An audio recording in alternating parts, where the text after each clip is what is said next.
আন্তর্জাতিক পত্রিকা ব্লুমবার্গে একটি অনুসন্ধানী রিপোর্ট বের হয়েছিল, যেখানে সাবেক ভূমিমন্ত্রী সাইফুজ্জামান চৌধুরীর বিরুদ্ধে অভিযোগ আসছে লন্ডনে তার 350 বাড়ি রয়েছে।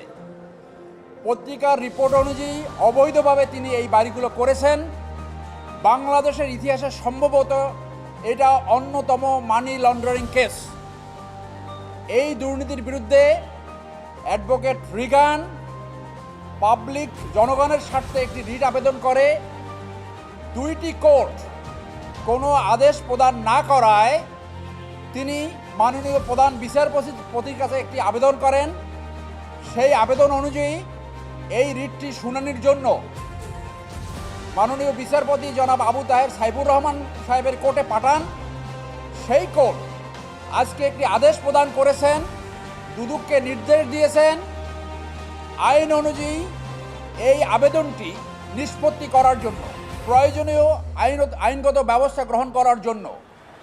মাননীয় আদালত আরও বলেছেন, আপনারা আবার যুক্তিসঙ্গত সময় আসবেন, তারা কি ব্যবস্থা গ্রহণ করেছে, অথবা যদি কোনো ব্যবস্থা গ্রহণ না করে কোর্ট আপনাদের জন্য খোলা, আপনারা আবার কোর্টে আসবেন। অতএব জনস্বার্থের এই রিটে আজকে যে আদেশটি হয়েছে আমরা সেটা ফলো করব। দুদককে আইন অনুযায়ী ব্যবস্থা গ্রহণ করার জন্য নির্দেশ প্রদান করেছেন মাননীয় আদালত। তিনি অবৈধভাবে বাংলাদেশ থেকে টাকা নিয়ে 350টি বাড়ি কিনেছেন,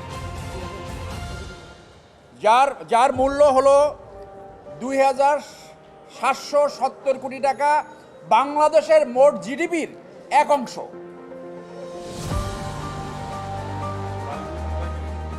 এই বাড়িগুলো সমস্ত যুক্তরাজ্যের বিভিন্ন শহরে, লন্ডনে এবং অন্যান্য শহরে। এইটা অসম্ভব, একজনের জীবদ্দশায় 350 বাড়ি যুক্তরাজ্যের মতো জায়গায় কেনা অসম্ভব। এটা দুর্নীতি ব্যতীত করা সম্ভব নয়, এবং তদন্তের মাধ্যমে আমরা আশা করি এটা প্রকাশ হবে যে এইটা উনি কিভাবে এই টাকা নিলেন। উনি যে টাকাটা নিয়েছেন, উনি তো একটা ডিফেন্স দিয়েছে, সেই ডিফেন্সটা আইনগতভাবে কতখানি গ্রহণযোগ্য সেইগুলি তদন্তে আসবে। যে একটি তদন্ত